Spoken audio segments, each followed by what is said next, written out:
बेलपत्र नहीं। मुझे याद करके यदि कोई पत्थर भी फेंके तो वो मेरे लिए बेलपत्र के समान है भवानी। किंतु ये बालक तो नास्तिकता के पथ पर चल पड़ा है स्वामी। ये आपका भक्त कैसे बनेगा? इस सृष्टि में परिवर्तन सहज है देवी।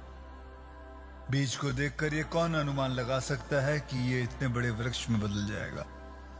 ठीक उसी तरह बूंद को देखकर ये कौन जान सकता है कि इस सीप के मुंह में जाकर वह मोती बन जाएगा। तिन्ना, अब जीवन भर भले ही मेरी भक्ति से दूर। ईश्वर से संसार है और परिजनों से संस्कार है, ऐसा आप ही कहते हैं। जिसने दोनों ही त्याग दिया वो आपका सबसे बड़ा भक्त होगा। अवश्य होगा देवी। समुद्र का जल आकाश में उड़ता है, पर्वतों पर गिरता है, झरनों में उछलता है, नदियों में बहता है, सिर्फ समुद्र में लौटने के लिए। वैसे ही जीव भी एक लंबी यात्रा करके अपने शिव में लौटता है। यात्रा के दुखों के रूप में पुनर्जन्म लेना पड़ा। शिव पद की प्राप्ति से पहले जीव को पूर्ण रूप से शुद्ध होना ही पड़ता है देवी।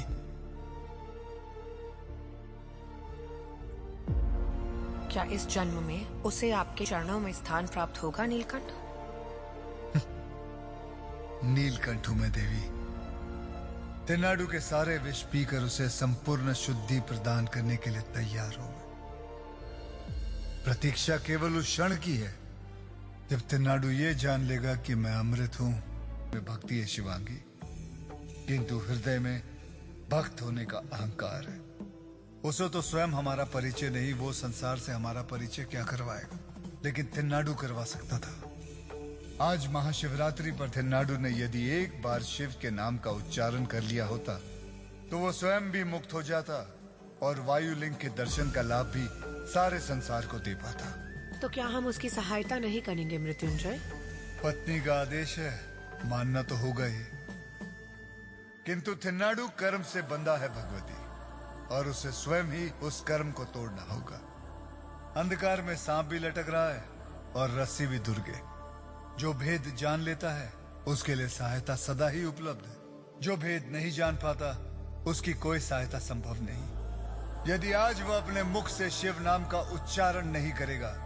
ने दृष्टि प्रदान की, इसलिए आज से तुम इस संसार में कन्नप्पा के नाम से विख्यात हो गए।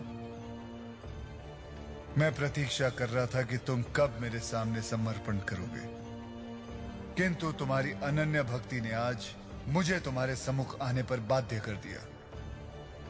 आज से श्रीकालहस्ती क्षेत्र में प्रथम पूजा तुम्हारी, उसके बाद मेरी होगी।